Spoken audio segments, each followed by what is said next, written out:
Friend, welcome back my YouTube channel. और देखिएगा आज मैं वर्ण विचार फोनोलॉजी चैप्टर लेकर आया हिंदी ग्रामर का, तो काफ़ी हेल्पफुल होने वाली है। वीडियो को लास्ट तक देखिएगा। I teach you this chapter and concentrate all student concentrate this in this chapter.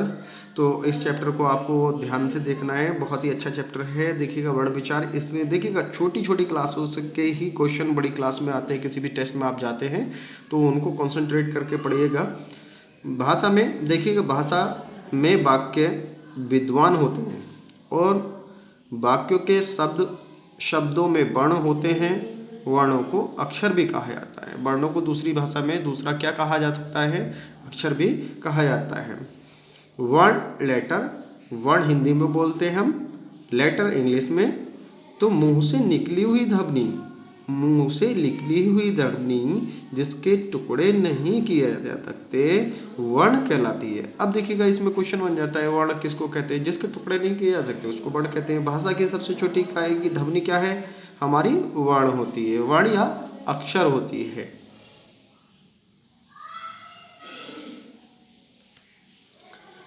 छोटा बड़ा, छोटी बड़ी, छोटा ऊ बड़ा ऊ, ऐसे अड़ी ऐस, ए औ ओ अंक का खा गा गा चा छा जा झा वा टा ता दा पा पा मा या रा ला वा सा। ये क्या है? हमारे वर्ण और अक्षर हैं। वर्णों को लिखने के ढंग को लिपि कहा जाता है। इसमें क्या बताया है? वर्णों के लिखने की ढंग को लिपि कहा जाता है। क्या कहा जाता है? लिपि कहा जाता है। ठीक है। हिंदी और संस्कृत की भाषाएं देवनागरी लिपि में लिखी जाती हैं। कौन सी भाषाएं देवनागरी लिपि में लिखी जाती हैं? हिंदी और संस्कृत की भाषाएं देवनागरी लिपि में लिखी जाती हैं।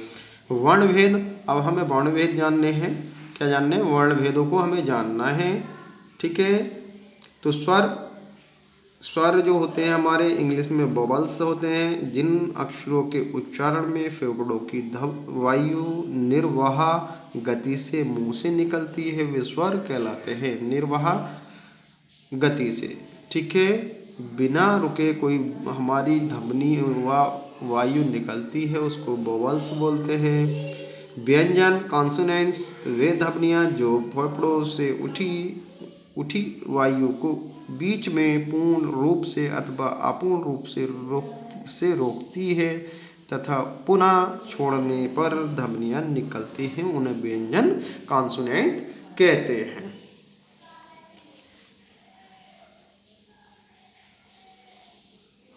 स्वर वोवल्स, स्वर तीन प्रकार के होते हैं। स्वर कितने प्रकार के होते हैं? तीन प्रकार के होते हैं। अब देखिएगा इनका प्रकार हम जान लेते हैं। हर स्वर शॉर्ट वोवल्स होते हैं। ठीक है। जिन स्वरों के उच्चारण में कम से कम समय लगता है उनको हर स्वर कहते हैं। हिंदी में 4 हर स्वर हैं, आ ई उ ऋषि। ठीक है। दीर्घ स्वर लॉन्ग वोवल्स क्या होते हैं? अब इसके बारे में जान लेते हैं, लॉन्ग वोवल्स क्या होते हैं। ठीक है। लॉन्ग वोवल्स के बारे में जान लेते हैं। ठीक है। तो लॉन्ग वोवल्स क्या होते हैं?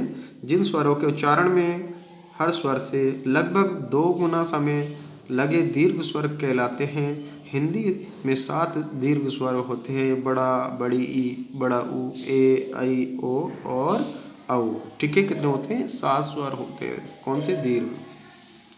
अब लुप्त स्वर जिन स्वरों के उच्चारण में हर स्वर से लगभग 3 गुना समय लगता है उन्हें लुप्त स्वर कहते हैं। इनका प्रयोग प्रायः दूर से बुलाने में होता है। पुकारते समय जिन स्वरों को लंबा करते हैं उन्हें लिखते समय स्वर के आगे 3 का चिन्ह लगाया जा दिया जाता है। 3 का चिन्ह लगा दिया। 3 का अर्थ होता है तिगना। क्या होता है? तिगना। ठीक है। हे कृष्ण ओम, परंतु आजकल इसे प्रयोग में नहीं लिखा जाता। क्या? इसको इस्तेमाल नहीं किया जाता।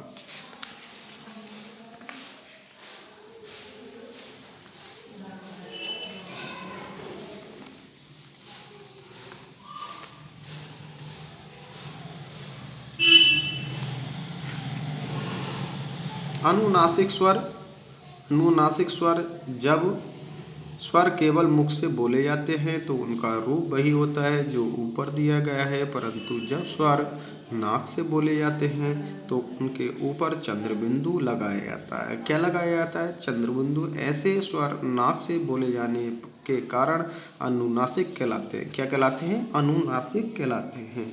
स्वर और व्यंजन के साथ मिलाकर लिखे जाते हैं तो इनकी मात्राएं ही लगती हैं। स्वरों की मात्राएं इस प्रकार हैं। मात्राएं देखिए, छोटा की मात्रा, बड़े आ की, छोटी की, बड़ी ई की, छोटे ओ की, बड़े ओ की, ऋषि की, ए की, ऐ की, ओ की, औ की और अंग की और आह की मात्राएं। ठीक है, आपको पता ही चल गया होगा कैसे हमें मात्राएं लगानी है। छोटे आ की मात्रा नहीं होती। आ से रहित व्यंजन इस प्रकार लिखे जाते हैं। आ से रहित व्यंजनों में हलंत लगाया जाता है। क्या लगाया जाता है? हलंत। का, खा, गा, घा, अणा, चा इत्यादि।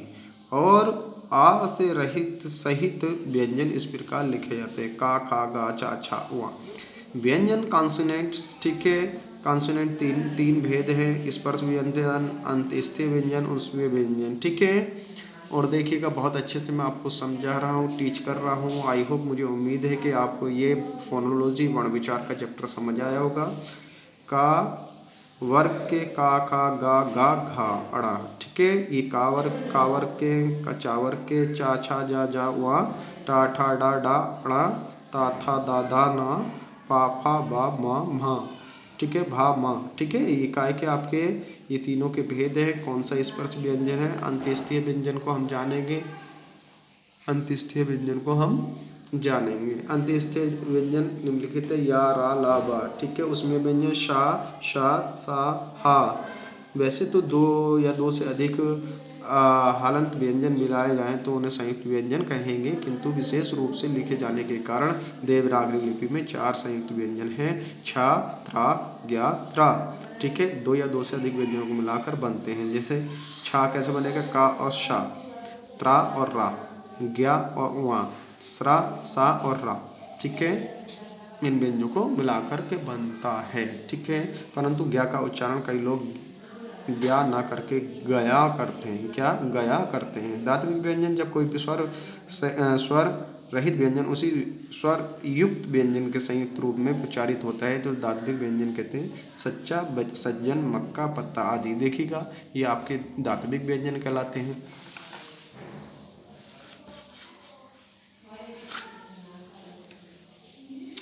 उच्चारण के आधार पर व्यंजनों के भेद। उच्चारण के आधार पर व्यंजनों के दो भेद होते हैं, निम्नलिखित देखिए। अल्पप्राण व्यंजन, नॉन एस्पिरेटेड व्यंजन। क्या? नॉन एस्पिरेटेड व्यंजन, जिन वर्णों का उच्चारण करते समय वायु कम और कमजोर होकर हो, उन्हें प्राण व्यंजन कहते हैं। ये निम्न हैं। ठीक है, का, गा, चा, छा, वा, टा, अणा, ता, दा, ना, पा, बा, मा, या, रा, ला, बा। ठीक है, महाप्राण व्यंजन। एस्पिरेटेड, ठीक है, ये नॉन एस्पिरेटेड है, ये एस्पिरेटेड है। जिन वर्णों का उच्चारण करते समय श्वास वायु अधिक मात्रा में निकलती, गति से निकलती है, उन्हें महाप्राण व्यंजन कहते हैं। का, खा, गा, छा, जा, डा, ढा। ठीक है, तो अनुनासिक स्वर देखिएगा। अनुनासिक स्वर ये हमारा मौजूद है।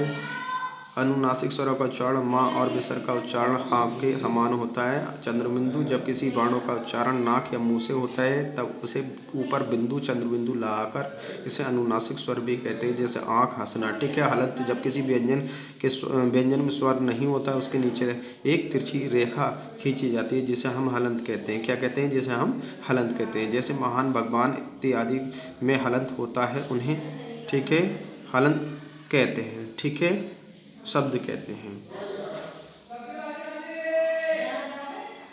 उच्चारण स्थान, मुख्य जिस भाग से जो वर्ण बोला जाता है वह वर्ण का उच्चारण स्थान कहलाता है। का, खा, गा, घा, ड़ा कंठ से बोले जाते हैं, इसलिए कंठस्थ व्यंजन कहलाते हैं। ठीक है, कंठस्थ व्यंजन मैंने आपको समझा दिए हैं।